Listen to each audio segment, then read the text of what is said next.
Oh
Hãy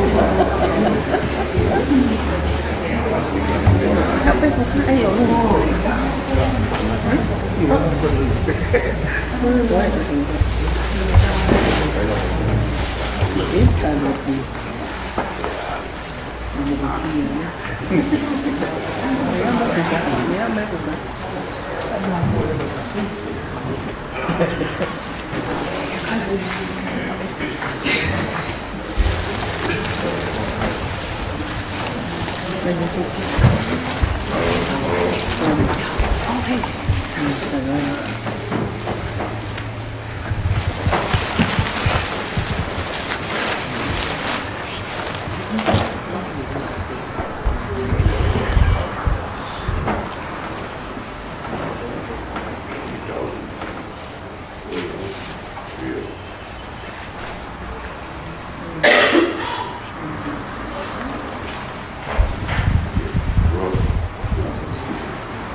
Muffy, muffy, and mama,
Will.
sur la marée des fougueries, au Konefakama, au Konefakama,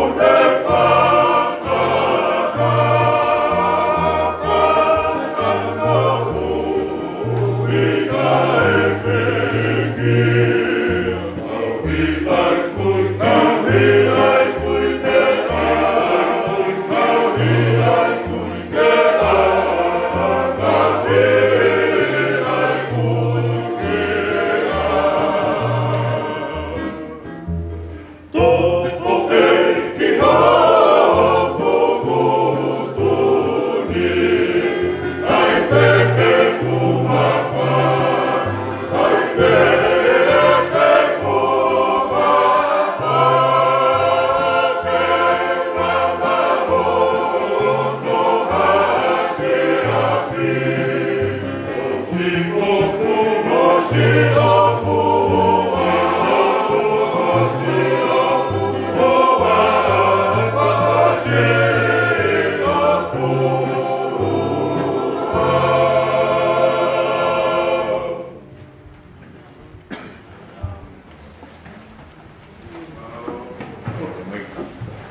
Poe, fuoco fora,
tele mo ute.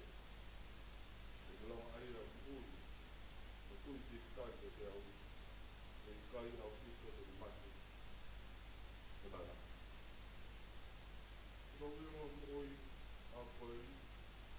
Te tele tu mai te tu mai. Te teo ni ko kiri ko au ma te te. Ka koi ai te te kana. Te mo mata te e wa. Ai te mo mata te ai ka mo. Te ko mo ni mata. Sio ki ai ko kai o te. Mai kai ni tau whaku. Nō tau tō no mea ki māmani. Nō ui poki. Nō kai ki tau lava ki au. Nō tau tō whaku mō. O si hoa nāni poki. Si hoa kore tō whaku. Mālo ui ai te a kua.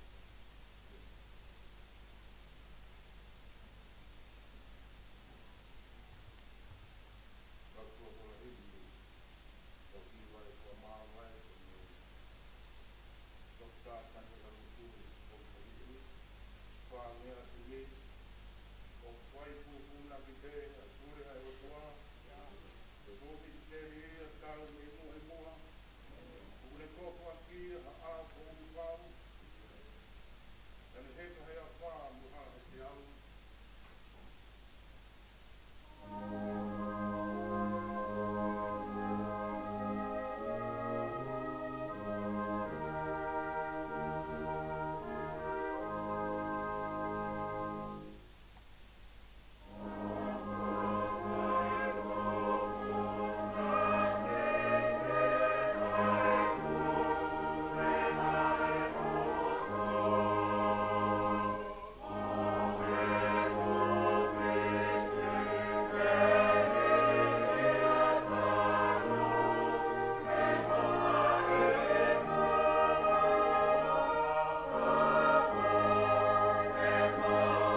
Mai hau.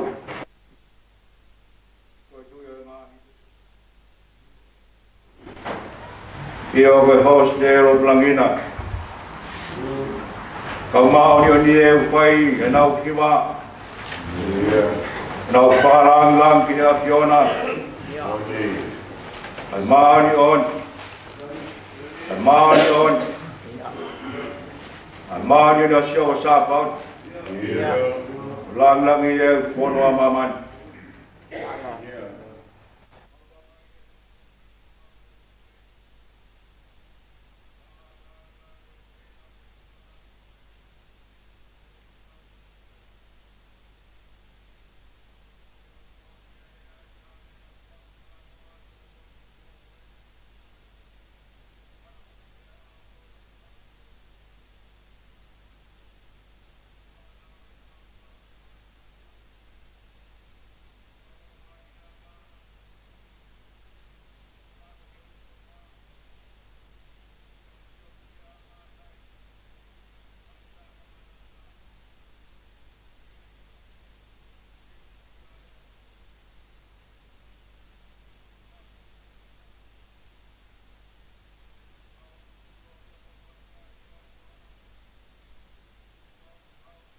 Bom da mamahi. Mau whawhidai atu pe, neo kau ia e ta. Kau ke whado mai e tokola. Ke hapai e ngahi whatungi amo, hoko atu. Ai tari. E ngahi whatungi amo toa pe. E whawhiri no sias. E mai whanua. Mo whawhitai maro, mo whalau maari e hoka kai. Mo kawai, e whamawai e pong koe ni. Mo ho tamai o eki, si Daniela Lutui. O tai whalau maari e, whai mara halai walu, mo he ofo. Kau maa anaseni, tupo wei hola. Mo tulu mafua, o haa mo e ofo. O tai whalau maari e o whai, mana nobele ane a fio, nobele kuia teho. Kai o maa hoi. Malo i wharere i o whai, mau i whakauta ka maa, tauro i matang. Ko wanga, mo haa matapure. Malo e whalau maari e, o whai mawhineki, President Malolo, o Isas Methodistion Usla. Uri ako e apiau tui tapu. Ka kau sia wahi whanua. Ai whai kau kore wahi ngau e klan man kau moha whai kau. Pavitai whanere u whai mai whahu. Ege rumo tua. Ka moen kai a kolo nuku. Malo i whanere i whai. Mai se toda. Kai ma, ai kai halotu vai demonia. Ai kai halotu nai whai ai hono, na moa. Mono tanumak. Ai mo ui whakai halotu, mo ui whalau maari. Aho tamai oi ko tari ui atu ki a Fiona. Pavitai. Au wharei, ko whai mai soro mai ulangi mau kau whata. Higa do e whenau rau whavitai. E bōpongini. Isa. Whavitai. O wharei u whai mai uitau. Si lau mano kai o maa. Ai ki whanau mo makapuna. Si tokita anes makakau whak. Mo e whamiri ko tō alo i mata, mo lau aitu. Koe more e tangata, o roto whare o e whamiri. Koe pōtu o roto whare. O tariwe atu ki a Fiona. O whavitai atu e tō mafu. Maro e mau koloa. Maro e mau tangata lelei. Na le fai whakatama i kono whatungia. He ui e Fiona we whakaloa kia e ngai tare ni. O le whai whatungia. Matupo. Moro whanua kai mahoi. Na le whai manawa kawa kawa. Ahoro whatungia he pureanga kai umasia sika o li veua. Kai malo ia e whanua. O whawidai a te whukoloa ko mawinasi ai. Nā ke whakai mai hono tare niti. Nei whai whatungia. Ke whare o tupo u.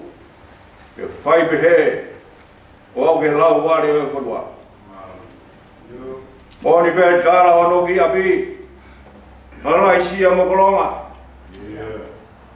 Nāne whai whatungia he sia. Pia toe roto leke hifo ki kolonga. O whei pia toko ni me tafu. Nāne whakatau mata, nāne whakatau katea. Te mau whawhetai atu ka koloa pia e a Fiona. Nāne whai whatungia. I whanga pia whai whatungia i moana. Koe whakololo e hau. Pea hoa niku perula e whakololo e hau. He ko motu ai mai a tolu afe. Ia wai tawanga ai.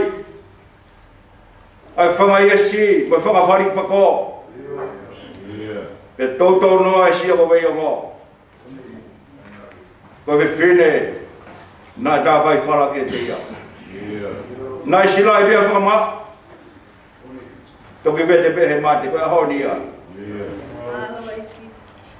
Ki tangi lau ei toi ui tau. He ko vete mate. Ai whiohi. Mau whawhetai atu mālo e mau koloa. Mālo e mau tangata lelei. Mai whanua. Family. Te morot. Ko mapaki ai wha. Kau ke manong pe alaha. O ke mausa hono anga.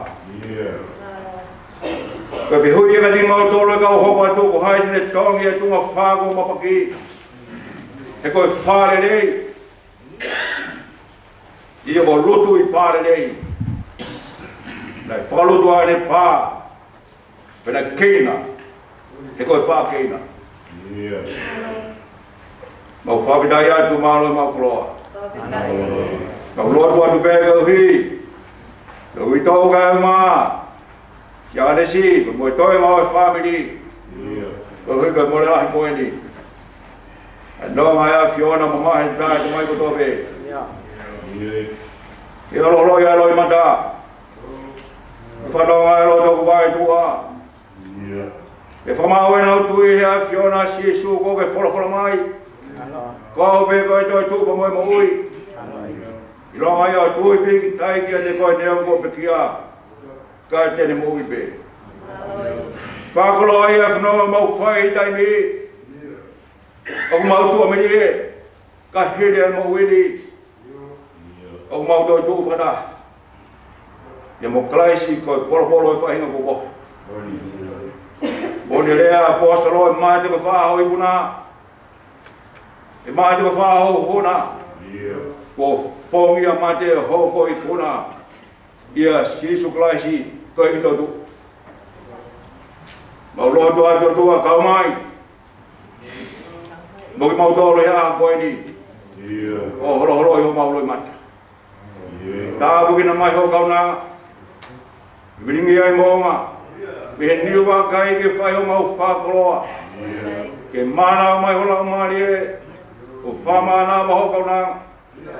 E hoko ai wholo a koe ni koe whanonga. Koa lolo kuringi hatai hou. Kene whiau ho mau mahi. O mea e tua miri e. E whanonga piriki me mau whai. I teimi ko hiki ki tēne tipe. O tua miri e ke i tāni te a Fiona. Mau whaka te ua o mau ngeni ke a Fiona. Whai mai mau whaka topo mau whaka o. Long hame au tuna o sia he maulu tūni. Au mau kore ke whaka tulotu pe a Fiona. O ku mahu kore kato e ngai mi ane, wa whao sisu. Ka koe hau mau wha i. Amen.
Ko lutui pālelei si toketa Daniela lutui tangata lau folofola tangata mo ui whakafolofola ka kohono mana ko koe same e ua wo fulmatolo ngai same mo te au wo fulmataha na koia te malau mo e whaiwhikau ke tau ongo nai hono leo e pongpongin. Same wofu matolu. Koku tau hi asihoba e ikai te umasiva. Oku ne whakatokoto au he ngahi toa whalau muka. Oku ne taki au he ngahi bani whakana. Oku lau maari e, oku ne whakafoki. Oku ne taki au he ngahi hala o ma oni oni. Ko hono uhi ngā e, ko hono hua whāpe. Io, leo ngo e te alupe, he te rea aku malu aki ai amate, e I kai te manawa he ki a pōhi.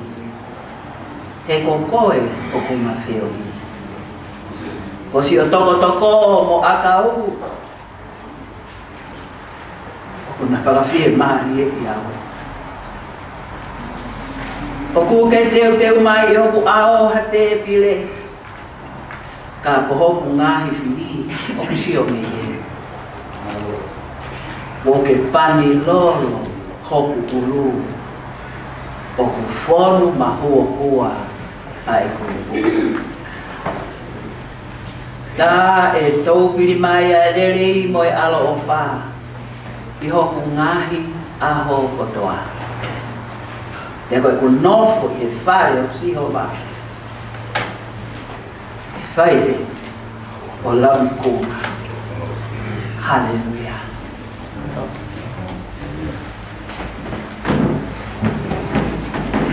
Kore ati ni pamale mo. Kahige ta pa mai ni mahali sa. Same yau mo fulmataha. Same yau ataha. Teu tangaki hoku mata ki ngahi mo ngā. E hao mei whē, hoku toko ni. O hoku toko ni, oku mea sihova, aia nene ngau, ai langi mo mamani. Seuke, e kai te utuku hova e ke ngaue, koia oku tauhi koe, e kai tene moha. Wakai, koe tauhi o Israeli o kui kai te tule, te tokoto ke moho. Ko sihova me, ko tauhi o ou, ko sihova e, me ho tō mata u, ko ho whakamauma. E kai tā i koe, e he la a, pe koe mahina i he poho. E tauhi koe, e sihova, me he kovi furi me. Io, te le tauhi ho lau mai. E tauhi ho where mo whafo e sihova, me he taimini o lau i kuoma. Amen.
mai he tuatohi a paula kai kori tō o fumanima o e wahe. Aia pehe anu hiktohi o e wholofola. Ka koeni, ko whotohu a kalaisi pe me he pekia. Ko polo o e whahinga kua mohe. E koe mea i he whomai i he tangata ai mate. Pea whomai i he tangata foki ai toetuhu o e pekia. Io, hange toh pe o ku mate kotoa ia a tama. Pe foki e whakamui hake kotoa pe ia kalaisi. Ka e takitaha hono wahenga. Ko e polo ko kalaisi. Hoko ai a ki nau tolu o kalaisi. O ku whai e ne haere mai. Toki hoko ai ngata anga. O ka tukuange e ia. Ai pure anga ki he otua. Io ki he tamai. O ka kuke whakakaanga. Ai pure kotoa pe. Mo e tuunga kotoa pe. Mo e malo. E ko pau pe ke ne hau. Kai oua ke ne tuku. Ai whiri kotoa pe ki hono lalo wa e. Tā ko whakakaanga mo e whiri whakamui amate he opu lau. Nā ne tuku ke ino lalo wa e o nā ai mea kotoa pe. Kai iai nai hataha tene pehe. Koe hāianga o e whotu o e pekia. Koe hāianga o e sino tene hau mo ki nau tolu.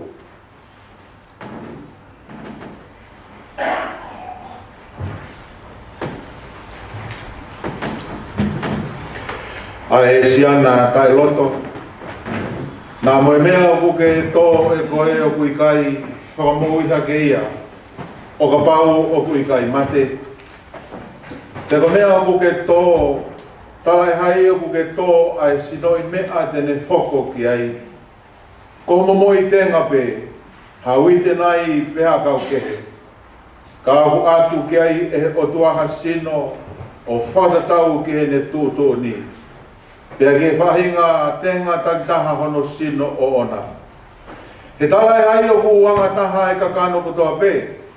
Kai kehe o ku taha e kakano o e tangata. Kai taha kehe ai kakano o e manu. Pea taha kehe ai kakano o e manu puna. Pea taha kehe ai kakano o ika. O ki ai whaki ai whahinga sino whakarangi mo e whahinga sino whakai mamani. Ka ku taha e teunga e whahinga whakarangi. Pea taha kehe ai teunga o e whahinga whakai mamani. O ku taha kehe ai teunga e la a. Pea taha ai teunga e mahina. Pea taha kehe ai teunga o e ngahi whetu o. Io, o ko whai kehe ai teunga o e whetu koe, mo e whetu koe. E kau talatu misteri. E ka te tau mohe kotoa pe. Ka te tau liliu kotoa pe. Ia foi mo meni. Ia foi ke mo pe. Ia i whakamui o e tau pite. Io. E iwi ai tau pite pe ai whotu ai pekia. O tae wha au. Pe koki tau tolu e liliu. Kuko pau ke iai. Ke ai e mea auhani. Ai tae wha auha. Ke ai e mateni. Ai tae wha mateni. Ka ai rewa. E mea auhani ai tae wha auha. Mo ai e mateni. Ai tae wha mateni. Pe toki whakosia ai wholofola koia na e tohi. Ua whongia a mate o liliu ko i kuna. E mate. Ko whaa ko i kunana. E mate. Ko whaa ko huhuna. Ko huho e mate ko e ana hala. Ke ko maro hinga o e ana hala ko e la. Kai whaftai o tua. E ne tuku mai ke tau i kuna i tau eiko ko sisu kalaisi. Ko ia si o kai ngā whaana. Ke mau tu mau kai ngaue. O mau tupure ki na mau waipe i ngaue ai eiki. I ho mau i lono. O mea ki eiki. O mau whakaona si a. O ki kai koe lau whaino ia. Amen. whea te o te rā, te kāre o whakakata. Patongia.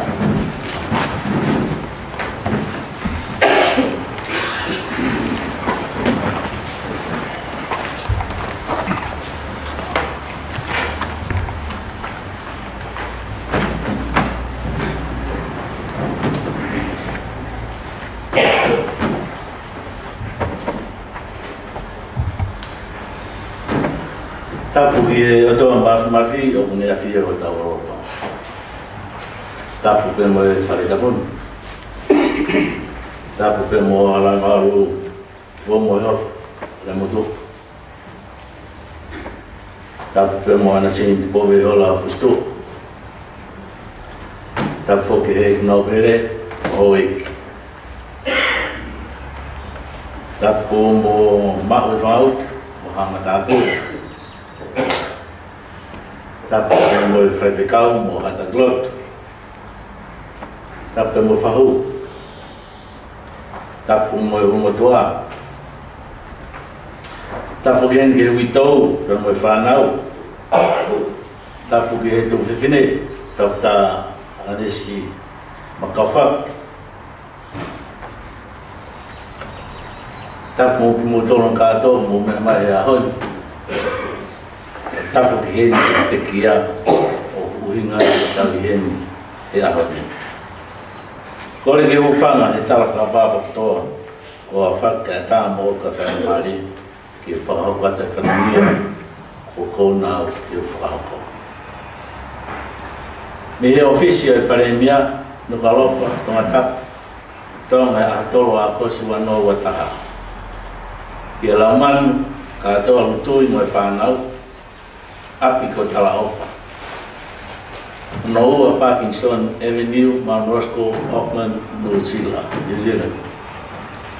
Ko whawhita e lahi ki a sa tai si hova, a koe hau whakarewelewa ki he mo ui. Pe mo ui ka hoko mai.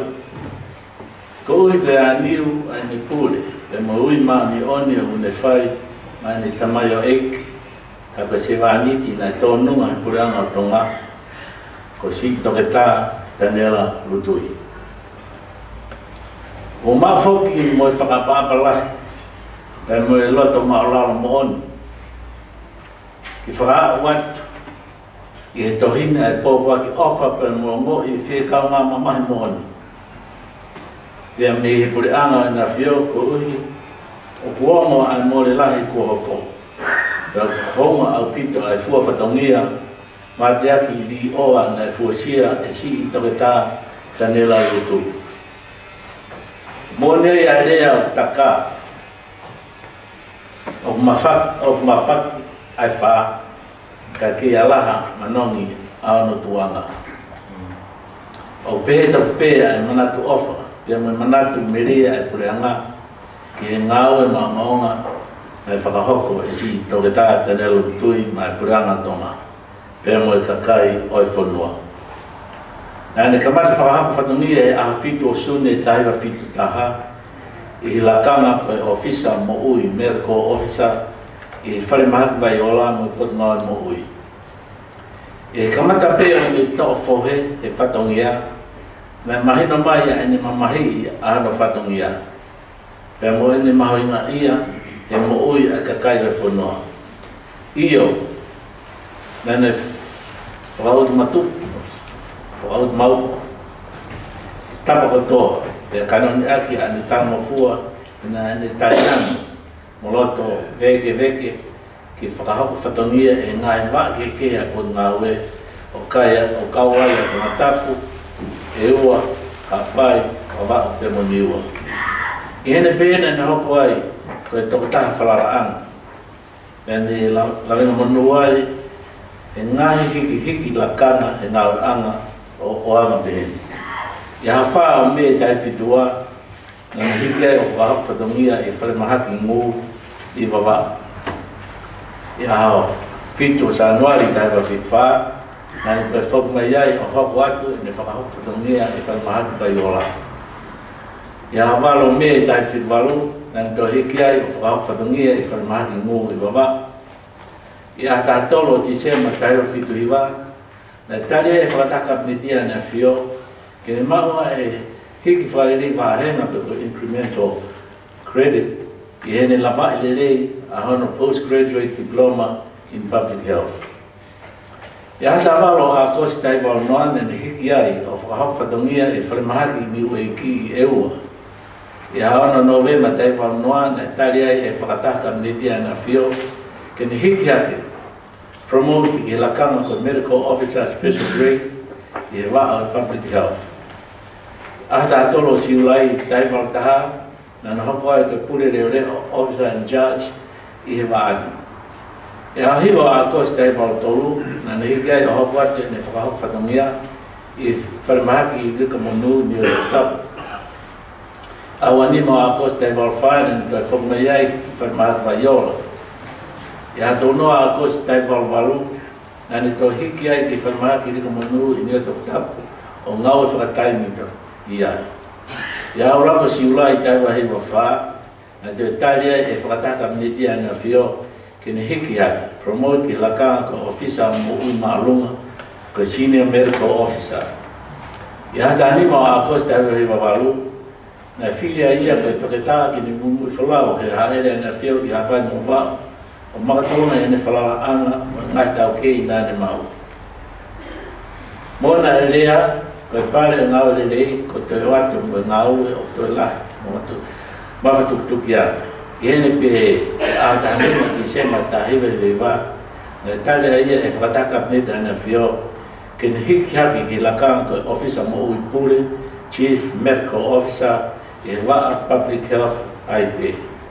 Na e hoko IP e ne oski e melena e whatumia pa i hata hawa o September ua whi na ne tohi ake e ki mista e pot mawe kore ke ne maalolo pensonia me ngal whapureanga i he uhinga whakawhaito.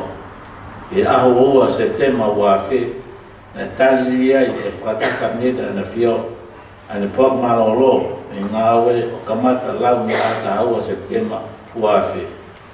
Rotanga ni whakahok whatongia na ne ngawe mo leo he ngahi lakanga o toi marungangi o wapegi ne hoko ko tare kita leo o toi ngawe. I kai ngatai na toi whakungai whoki a toi ngawe e ngahi whakataha ki toi pureanga. Ko e hoko ai pe ka mama ma tako kei o toi lahianga ki tokoni ki whakahok whatongia na ne fuosia. Ene maolo pensoni me ngawe na ne whakahoko whatongia ko tare kita leo a pot ngawe. Hiria ene whakahoko whatongia lawa mea pot ngā mo ui pe me pureanga tonga e tau e wofu mahiwa mahina e tolu me aho e nima. E ahaua o a kosi wanoa wataha na maua e office o e pare mea e tala pe mo ngongo whamamahini ko si i tō tau si tō tā tanela rutui. Ko tā wok e matua ki om, e ko teo tangata e pureanga tonga. Pa koe mole atu a toke tā, na e whalala kakati ki ai e kautaki ngā ue, e lau kau mo pore ai pureanga. A nea mo ia, o i kai han, pe hala unga, e ko sihova pe, na ene whaki, pa ko sihova e pe, ko ni toto o atu. Kai malo ia, ai pe ai huafa o sihova. Le whenua whakatoa e tau na ne hoko ai ka ofisa ngau whapureanga maroro, o matalau me aho na ne maroro ai me ngau whapureanga, o au mai ki aho na ne si tatau na iai ke mama ko e ni, te mo e tau e huo mufu. E haoni, ko toka si takatata nea kutui, e he nonga pe me whemarea e ki, ka i he maramalo e whakatunga, ka i tumutumu e awha tuku ia, o e whakapapa, manatu ofa pe me hunga ia e puranga tonga, ka uhi ko si tau anga na ni whakahoko, o tonga ine ki hoko, ka se wāniti siwire e he naue mo e puranga o tonga.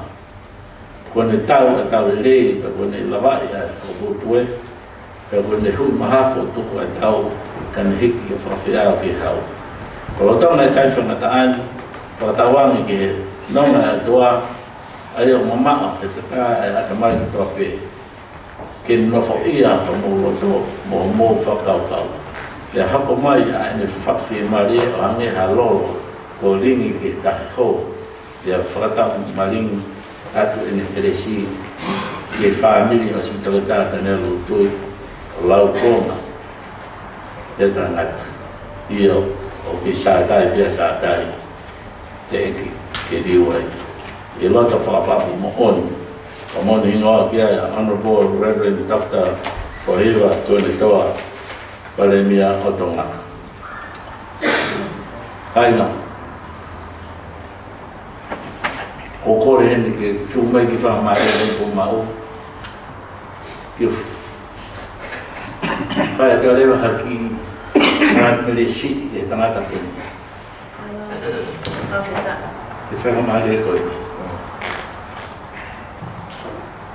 ki mua pe au whaia ki merie ko kore whakamare mo hene ka te koe taneo kai ki utui mai ho kote maru ni hea hoi na whakapau pe te tau ngā hea hoi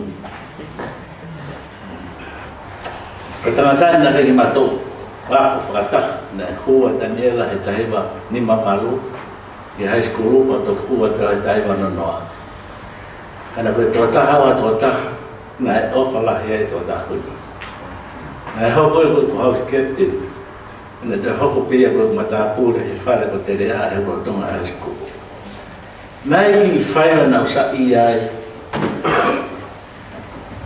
ai apapuru Tako uhu nei o tūna e ofi lahi ai tō tāko ni la te au.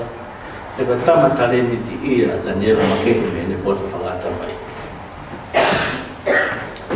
Ko Daniela, koe tau kei i marae o e mea koe parādei ko Daniela na ne fuho whai mea koe ni. Na ele tāngata pārani ko Mr. Shearing koe whaiako mi Amerika na hau whaiako he kuru. Te motor mo tau ke ta fit mo Josefine ko lo pe Josefine me e ko Josefine na langa pe prale de ona to pe to o e pe ko do pa ka ko hoi ta kana langa e prale ko ni pa ko Daniela na nga fa mai na e pa e o pa ka do ya pe na mo fe pa ka te ta pe i lo i mo ku toi ka pau na fa ka anga ai fa na sport ko ni e South Pacific ko hangai ko no Asia Olimpiki ko fufu tangata in medali gold in the plade. Ru kai ko lave in lave na me gai fa ka o ne po no tauke e puna kau. Ko Daniela ko fufu tangata na ko e parang ko ni ai puna kau o tau mata e Olimpiki nga ya honi.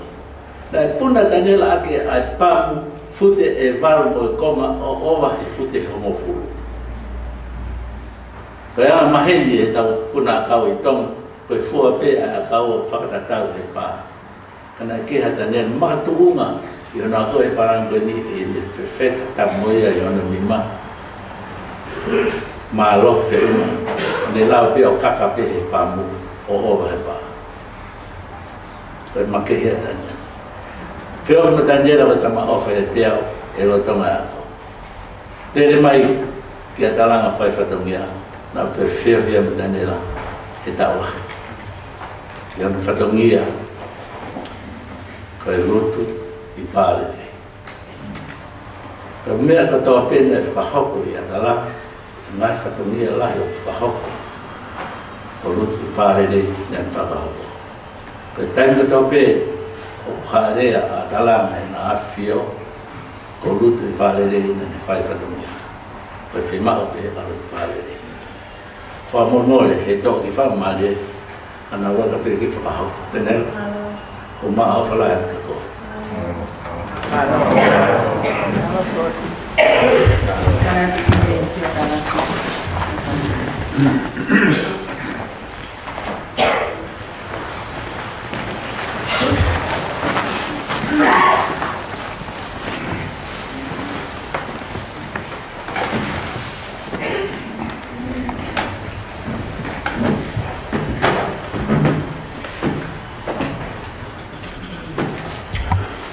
Matulowat kore te hufanga e whatapu ko Awhaki ka tā mua hau kwatu a ki pio pala no toleta Daniela Kufelo Alutu.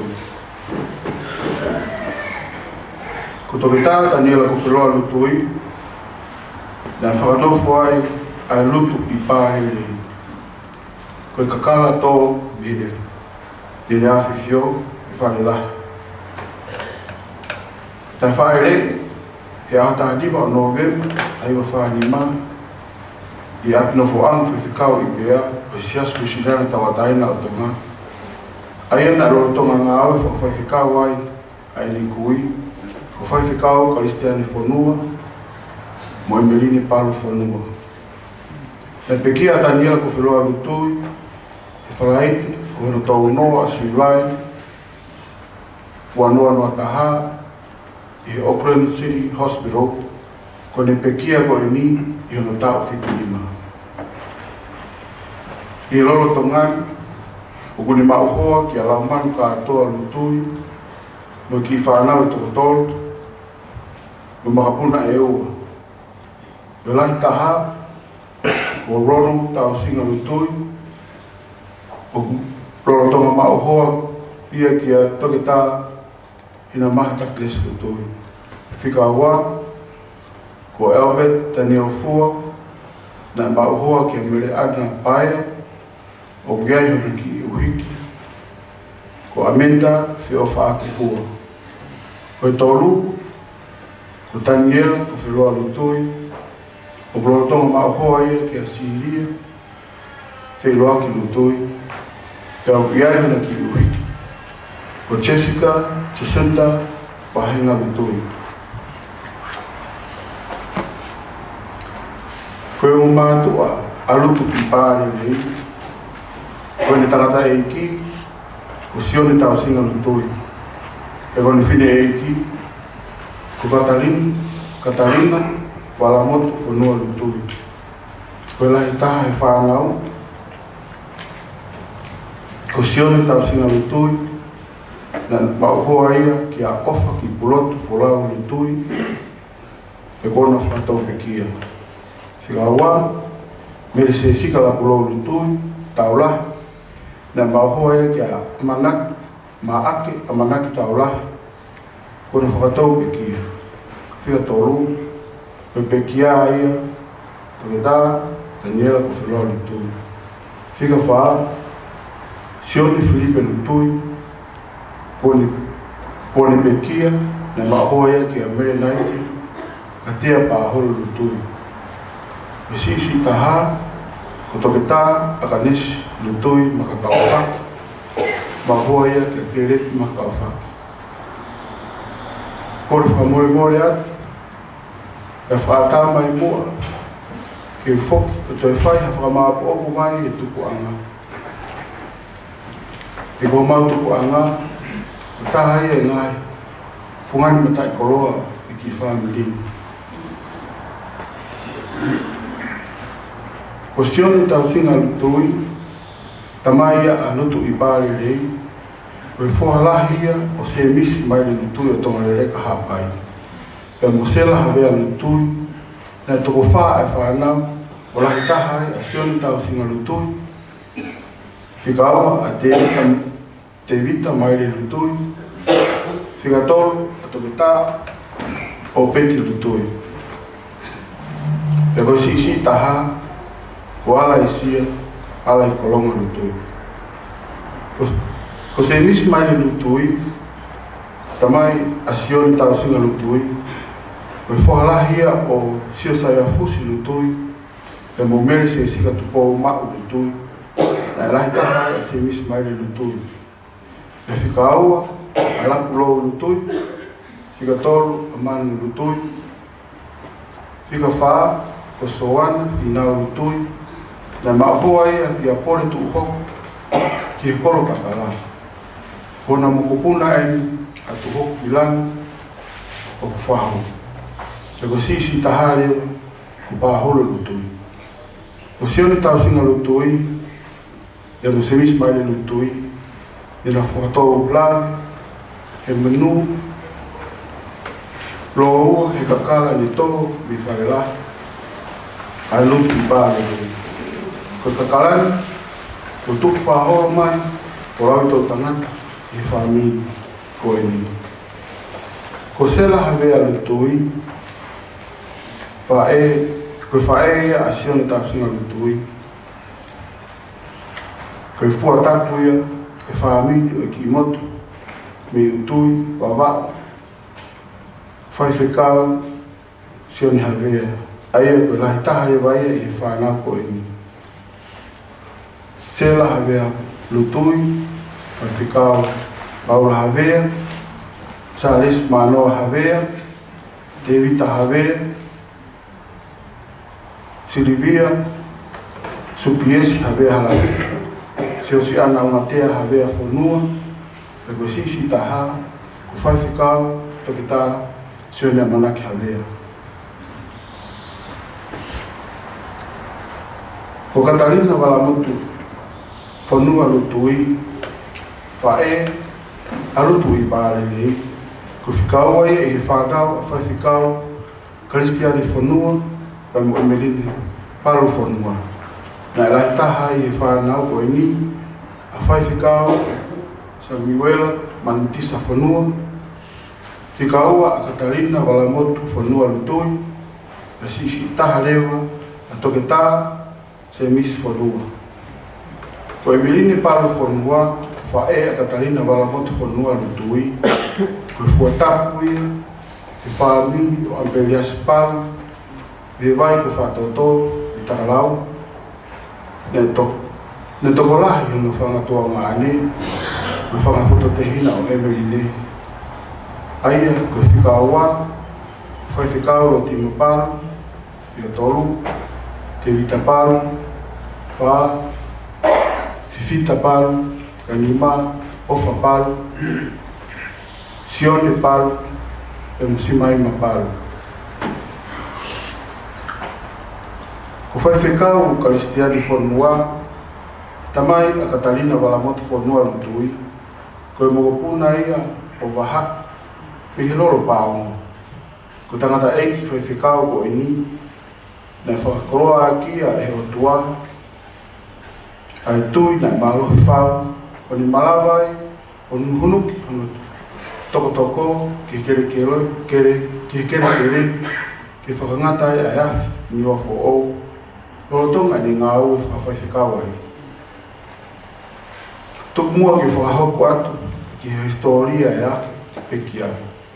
Nā e hou a lutu i pāre re, ki GPS anu karofa, i tahiwa ni mataha, pane lava iai ai sibi hu ki ngai polisi. O lava ai ki haku maalunga atonga, i tahiwa ni mabaru. Nā e hoko ai ku mataha pure lahi, o yaku anga, i tahiwa anu whātu. Ko tangata foki eni, na manaku ki sipoti, pe kororotonga, ene i ako angani, nani au sia i atunga maalunga, ko meitai kola, i puna akau, pe koe pau o. I whiau i sipoti, ai ngai polisi atonga. Nani lawai a si whaponi ako anu sila, i tahiwa anu whaa, ko maawai a manu, skola sipi, me he pure anga, ki hoko atu i niako i api aku whawhai to'o afisi pe goe Field School of Medicine i tahiwa anu ni maa. Nani lawai ni regi hunu whailonga whakatoki tā i api akon i tahiwa fitu doa. Nani whoki mai ki tonga i tahiwa fitu taha o ngā au whakatoki tā i whaingaki vai o la me pun ngā au e mo uwi. Ke whakai ki ki he ne ngā au e whapure anga o osu atu ia i he tohi me pure anga tonga. Tupu me he whaingatai whakasino ko dina e hoko ki anutu i pāre rei i he ua tau wa awhi na e pawai ke onu whawaiwawi ki Nusilani ko e whekumu ki a whaito. Ne lawa rei e whaito o ko e ni ka hiki whanua mai ai a rutu i pāre rei munu whamili ki Nusilani o a umai ki he ahonu. Na iai e orunganga make o lutu i he pāre rei ko whielawe ki ai. Ko tangatani na mahu inga ia mo ofa i hanu kāinga whamili me mahini. E os mai ni a ko me fisi e feitu na ni la tahai a lutu I pare le I no taimi ata ko kala fofo anga pena ke ilata le ke kala fofo anga o ki fo aso se mo wi mahino ke mo toro ke lo nga anga ai uhin la lata ke kala fofo anga ko tangata fia pena manako ke hiva I kai me ko ia pe o tangata na tau ke o mawinga ia e moto mo ka wenga folau a kala pulu lau ai ua ko ta mo mati ke feo fofani whaka o si ko moto ko famili o lutu I pare lei na iaia ngahi mea ko ini urua ki e lotu ua ko tau ki mo ui aki a whaai ka wei koula ai tonga lutu I pare lei uma whawhitai pe te whawhitai ki e iki ki o whakoloa aki koe ki tau ki famili e neo mo e o e o mawai ka kumau fie be o kumau ilo pau o kuke alu ki e kolo mo e ap I tala ofa mai e tau tamai kolo wha more aki mau tono no ko te arwa ka mau to nguru ya to mau ofa la ya ke ko naro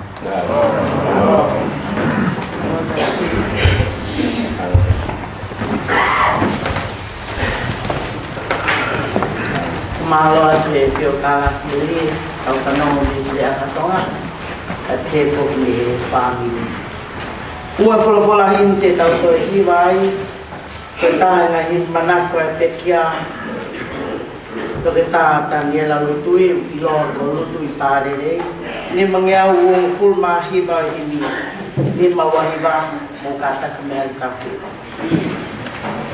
ka matangi o pia ua tahi he mo ui te hufanga he otwa I he malu hono ni ma tene fufu au tene fufu yono alfi ni ma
tene ki nisi nai.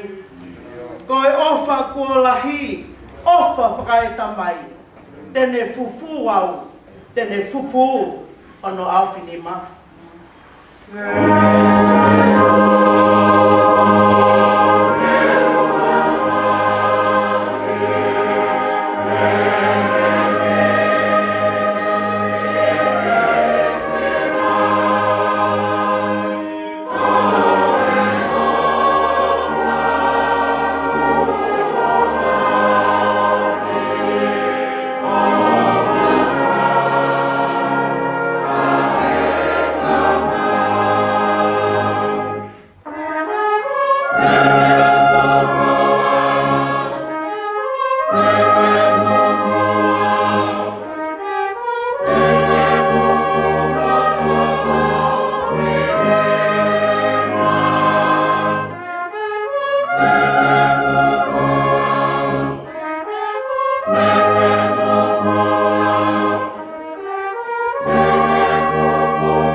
Tene fufu au, tene fufu ono au finima.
Jacinta mahenga lutui.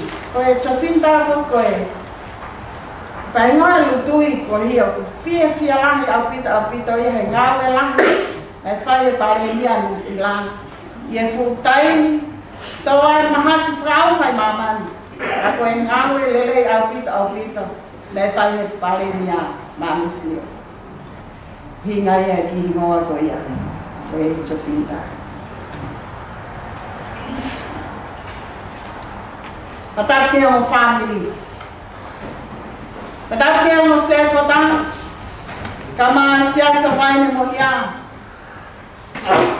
Paam ke faya tratak ko en ke kainga mo maheni. Le amai ho pe. Ko hi, ko pekia. Ko tangata iloaen itonga e fonwa. Ko le anga kamalo tufo. Patake te motor ko tobe ko me amai. Ke tau kato ngai mo malari fia. Ai mo ui. Ai pekian. Lukui parele. Kaina. O kui kai ko e Palestine maloroa.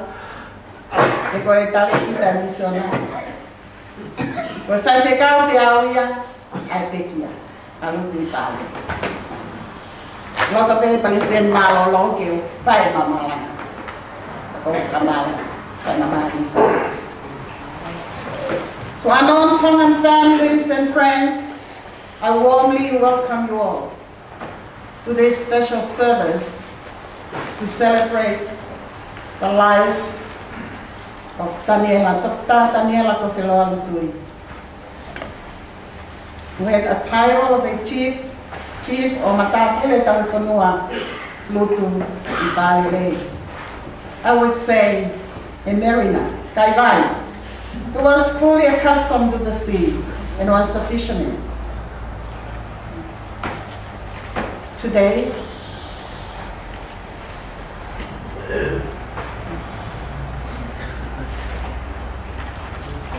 Lutu i Bālilei entered into rest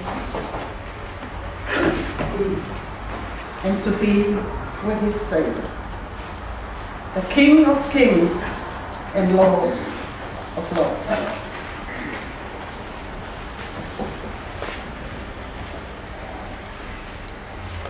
He was a well-known person in the island nation Tonga.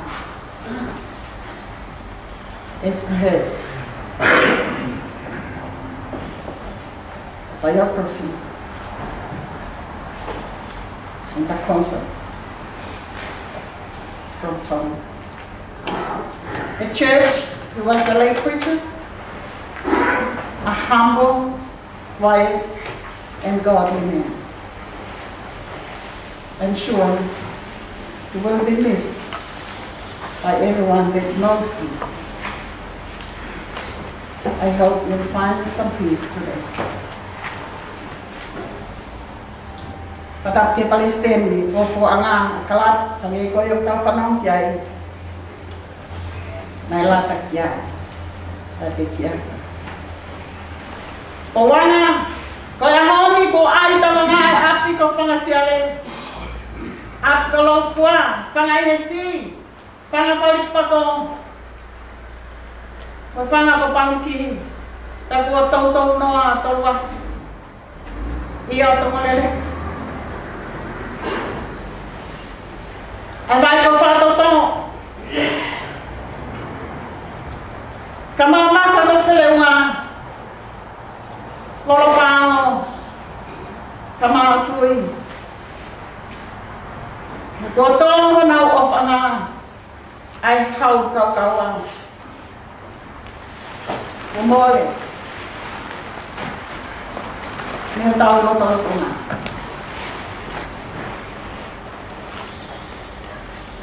Fambe ke toto mai. Ai konga. Behele soni ko tau fanong kiai ka ko e same.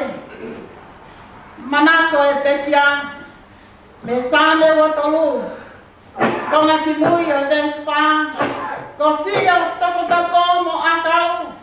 Oguna faga fie mari yao. Sa me te awa taha. Ko ngā ki mui e vestima. Ko si halai.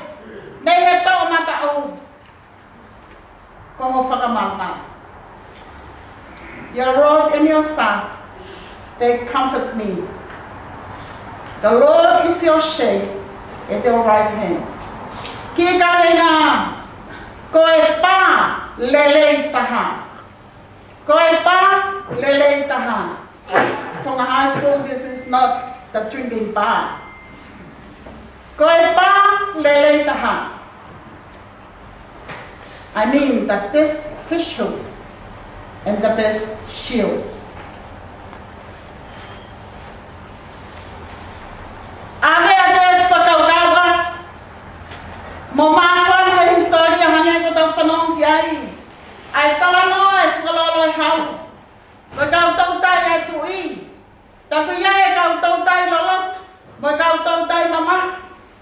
Ko kau tautai mama hau. Kau ki ai a kau ola mo moara. Taku kau tautai loloto. O ku kau ki ai pekia. Lutu i pangalelei. O nau tautai. Mo toi whai whala. O ku ia e whoheloa. Mo e whohenou. O ku ia ki holo e siasa o tonga lele ka hapai. Ko e whoheloa ki tani. Ko e whoheloa i haui. O ko manatu ke tānoa. O e haa sisu ke kawanko e toko fitu. Ai ako e ne haini hono tolu. Hili. Ane betia. O ne haa matano. O taipili o. Ai aku hai o tahana sio ne mai o fulu mataha. O talanga e pita ke he kawa ko. Ko au. Te ualo tautai. Yana o te hea ke katoa kapitan. Tau ope. Yana o he kabanka o. Kanai aho ia. Ai tautai na nau whai. Mo e haa ata hame ama. He mama ke aho tāko siso e na tu mai. He matano. Nai kai ke nau whatanga ko siso ia. Pene eke mai. Ka mai. O piai ha mo kiki. Ko nau tari. O pikai.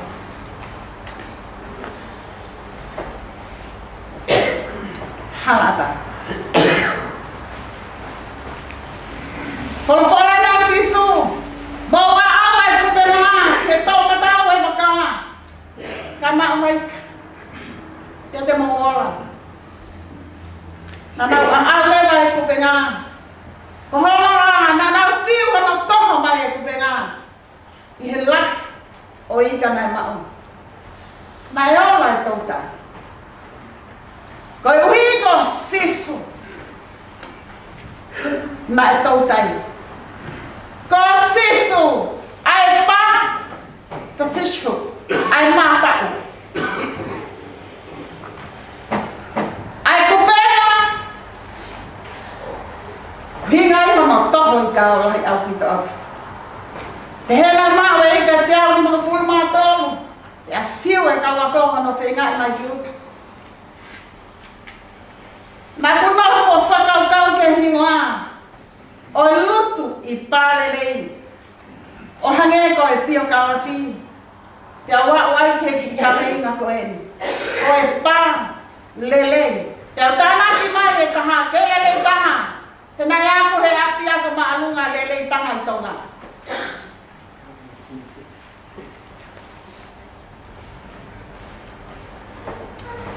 Tari atau ako. Aho ne po mo mau ngau ikai ma vai kai hoko mai ai pa lele taha o tautai te aola ai tautai na uha ke tu ta ta ko tu ko ai ma ya to tafu mo af ya tu no ai ko tautai ai pa lele.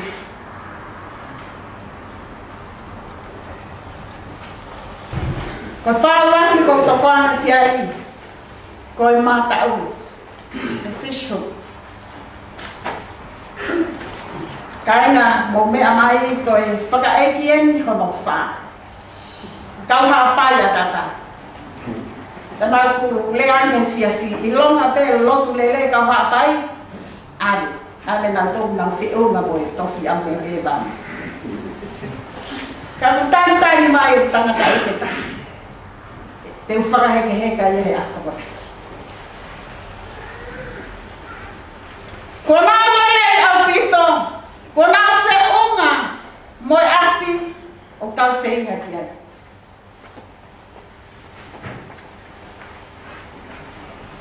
Ko sāne o tolu, o kui kai me mata o ia me kau tole keita. Ko aahi ke te nau tolu. Ko sāne o nau lau ma uloto. I he taimi ko tau te, o ko aahi atuai ke te nau tolu. O ku hoko ia ko e pāo whakanonga. Mo e whakawhia maari ke te nau tolu. I he whakatotola au nau whai. Ko si o toko. Mo akau. O kuna whakawhia maari ia. Te nai pehe. A lutu i pāre. Tamai la manu ko sāme ia. Sāme te au ataha. O kune lau. Mo tōtau lau. I taimi kotoa. Ko ki mata o pahino ka te tau tolu. E pehe he kau tau tai. O ku ki i tiko. Ana tula. O mata. Ko e toko e tau hisipi. I he mui toko o pia e me ki ngaf. I he toko. Ko si o toko mo akau. O kuna whakawhie maari iau. O ku tokone ki ngawhe ko ia i he toko e tau sipi. Ke nei hanga o whakama opo mai. Ke nei hanga o whei mai. Mo puke mai. Ai sipi o pe. O kune whakatu hake. Ai mai mo humu ia. O kune puke ake mo ui ke toa, mo mamaluta. Ko toko e tau hi, ko sepi na whakamau. Ke whakamau opo mo whakatontonu. I he vāo sipi mo sipi, ia mo hono ātakai. Ko akau ko mahaftau e toa, mo e tau kei. O kune unu atu aki ke te kei, mo taa ia whiri. Ko e fuka. E laka ke uhinga e o mea ngā oe koe ni. Raki. Kono whakatafe mai hata au kwaki. Ua. I hano te ke i atu ai whili. Mo e whaina ta ana. Tala loto ia te te ke. La manu ka mai whanau. Ko e toko mo e akau. O si o mai tau siti lelei. O utokoni a ke whakawhia maali. Ke whanonga ko hi koe mama e ko whai.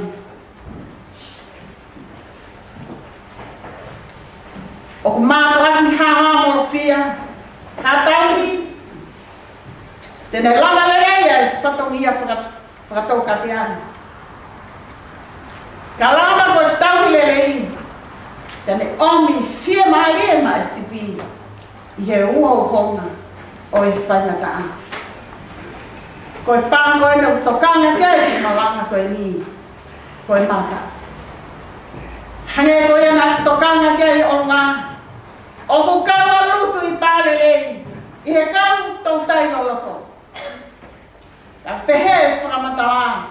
O ku wala mau te tau tai alutu i pāle lei. He koe mata mo e moun le lei au pita. Ko tuai peha no lia. Ua keina i kai. Ua keina he atu.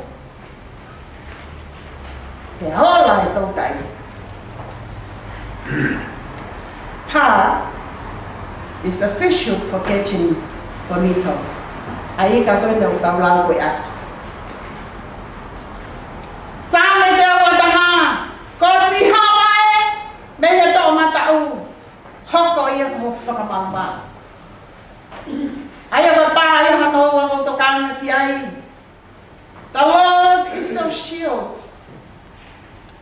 Ko si hawa e pālele taha, ki ho malu i. Ko ho whakamalu ia. Ko ho malu anga ia ui tō moe whanau. Hane kono tūri hoa saua te vita. Mane tau ke tamate i. Ko e atu atu e makatu whakamalu. Me he ngahi whainata ake kehe. Ai au wapi atu ia he mawhai. O e taha whanonga. Ia, ko si hama. Ai maunga moni au tokanga ki ai. Ai whaksame. Ko toko ni, o mea si hoa ia. Ko e tangtawanga. Ko e whelea ko mutafe me ia ia ngang tāpua ki kekehe. Ko e whetala ki anga e o tuango e tangata. Ko e hape anga e o tu. E ko e kifo anga o ngang tāpua ki. Kai ngai kai, tene tuku ho tau ma e ke ngau e. Ko e une whai ho tau hi. E kai tene mo he petule. He koe koroa fu masari hane whao ke whatsa me. Ko e asire ne fungani. Ko ne tau hi. Ko e kai tule pe mo he. Ko e whakakau e mafi mo e takai mananga. E i kai to kota pe fo pe vai. Kia whiri te mala. Ko e tau hi laurota. O whātau matau e tau hi a si hoa. E ko e tau matau ko e malo hi kaua. Pea mau fi monia. O ku tau runga mau pe ne tau hi ana. Pea mau pe nofi. Mau pe mokita. Ko e pā. Ko e mawanga monia aia. A si hoa. Ko e tau leleta. E kai kita he o mawhai maalunga ko e ni. Ai raha mai mahina. He ko e ongo se vaniti te tinawa ia. Ai o tua. E tau hi ko e si homa. Me he ko vifuri pe. Ia. Tene tau hi ho lau maali e. Ko ngahi kone mo ngahi siri au lilo ia mo ui. E whakahawhi ko e si homa me iai. I tau mata, mo tau heri. I tuon, mo loto whoki. Ai mea, pele ngestaha e mo ui. Tene iai ke tau ni ko e iyo. Ahlau maali. E tau ni e si homa hau whele mo whawho. Aha ohu atu, mo ohu mai. Ie tai mini. Walau i konga, pia tai ngata. Ki manat meli. Ko tai ni ko toa te ko lele angwa ke ahi ka luti palele. Tala mai lutu ia. Ko ka ko handa ke hawai. Ke ko lo tonga ku ke aluti palele. E handa ke hawai o ko sai te au. Ko au ia ko lo to ma au fai fika. Ba fa fita. Ka ko ku hau ko hi ka ya aho. O ke ia me anton ke malang. O ke te ha me ke malang ati. Ko te kia ko ni ya ka ina na ka ke te wa kia. He kia e ka to le ke le kai. Ba mo ful o ke hi ba mo ful.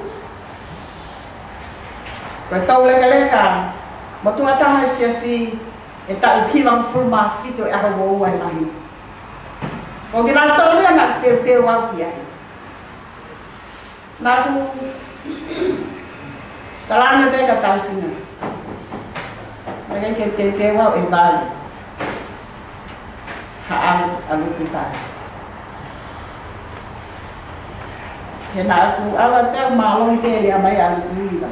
Fa ka na be ke ha wa ko sai de. Iri au toko te whenua. Ang wharai te nā te ki ai. Alu te pāle lei. Ko whakaukau ke u lele hauro whai. Whakahoko i ki sākara meni. Mai kau tōre ke le kau. Ai o kai ke nau whaalawa mai ki Saioni. Te lava lele toko wha, tono toko ni mai. Alu te pāle lei. Ko ulele me he, whale mahaki rest home ta. Pagotoa telefoni. O tātu kia Kalamani. Ke o whehui, te oku i whale mahaki a lutu i pārelei, he tākulanga mo e mo se tō rā. I e sāpate ko e, ka mālolo he whale te, i whale mahaki o Bakara. Ko tālia na Lamani. Ko pēr, Lamani o ke whewha, ta Lamai Lamani, ko Kovia. Lamani, ko e hane o koko.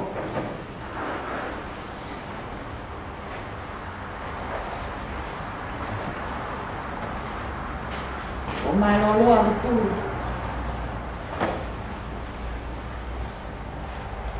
Ko ku toko ni mātia ke wau kia. Ke whakakato. E whahako sakani. Te au whehui atu. La mana o i whare mahaki a lutu te kui a. Ko ina o ke i whare mahaki. Nā marora mai whia. Mahalo pe koe taha. Ko me hio koe mea e o noe whia. Ko whai e whiu koe me telefoni heo. La manu ko kulele tuen. Ke whahao e sakana meni. Alutu. Whai whekau whamore more. Ko puputua. Kai ke uto e mana tui au.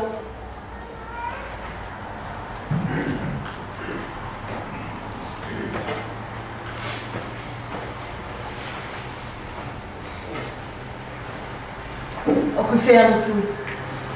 Ko e nau tantai te. Ke hao ne sikera. Mamani ko whambe ke wawa. Kata kira lalu tu. Yang hangaton waktu dia berjuang.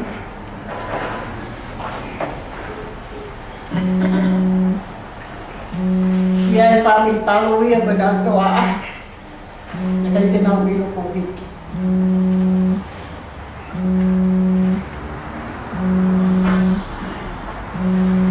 Fire Utalan ka din na utol kuya kanes. Okay kay tip. Kay kong tip wala. Kia. Abot si tao.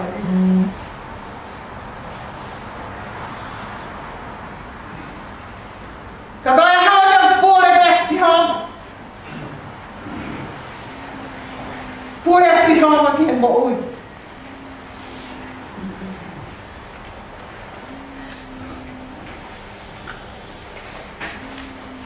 Naghal di ofisin sa Lelopunio, Plasio ng Malang. Nagkakon si Kentalian ito rin. Ako ang December, wala fitahano. Daya na Malanga. Na ito, may aisya ba eh. Fangibades tahano. Nanik kami nga. Kono afi di maafa. Kotal malang.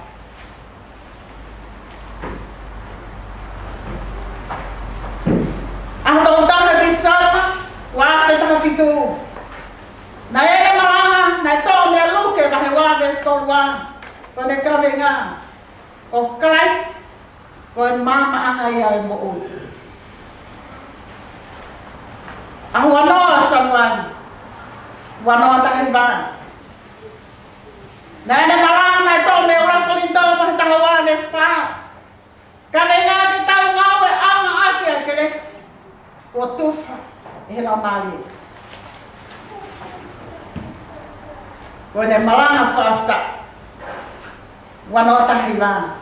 Ko yana malanga figa no. Bes malanga pahaga tol bes tamalu. Kabe nga. Tan. Ai fale. Ai eki. Kake po. Ko ngai malanga e. Alu tui palele. Monau ngahi kabe. Piau siau ke ki kabe nga. Ko e pa leleita. Ko akau ko toko. Hoko ko whakawhia maari e.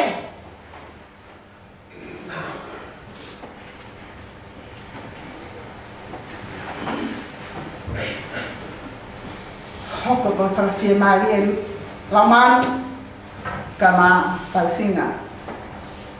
Ko whiloa moaripa.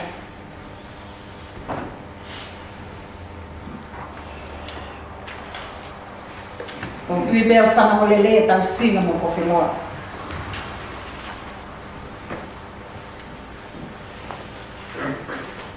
Ke historia ko tau whanau kia. Whakatupulangi au pit.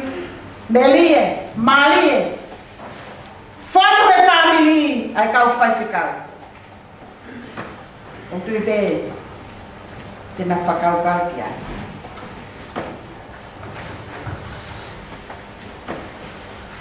Whakamāmai aki pēni.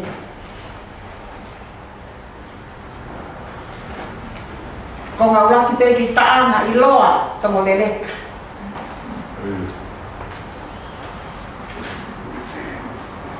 E lo fia e koe ku tatau.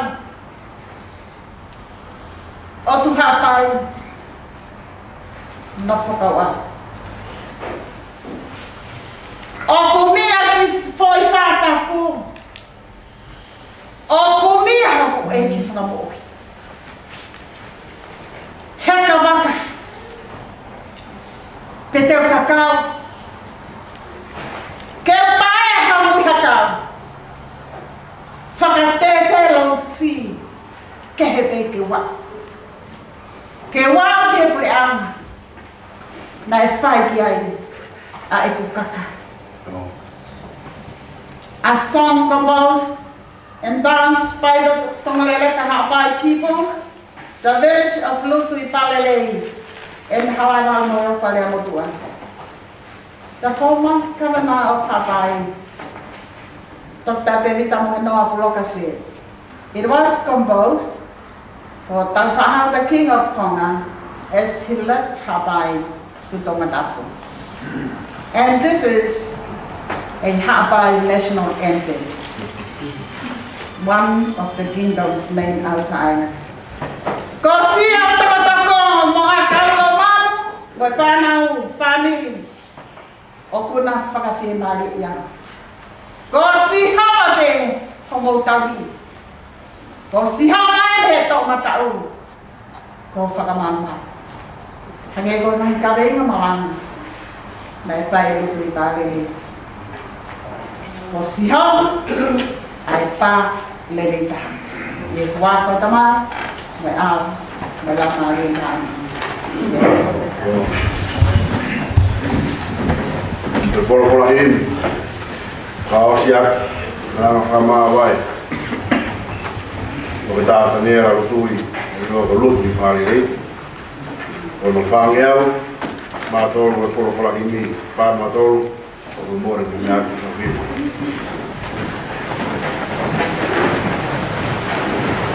E kai te masiwa au, me tu hausia. Iau.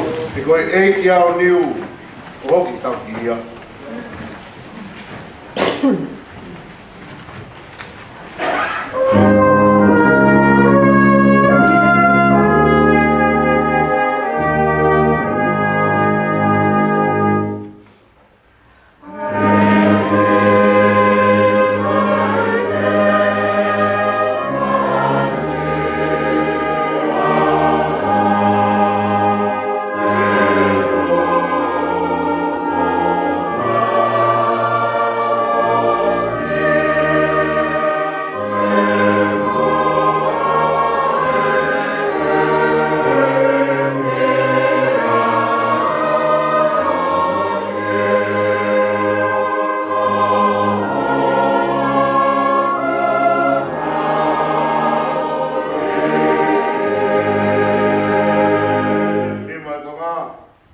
fōwai tai riri ka pē.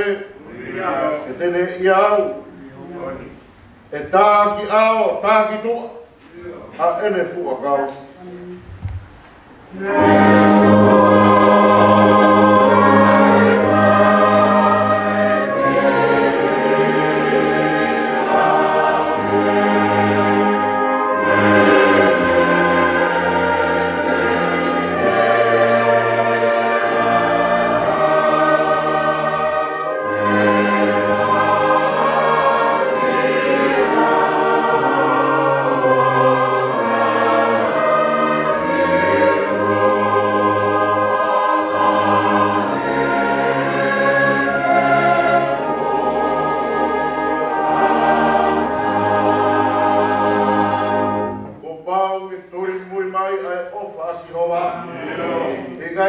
Mamani, a ene a ropa.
Mali e mana ni ka te tau tolu ko to te ia o ta ina ta ke ni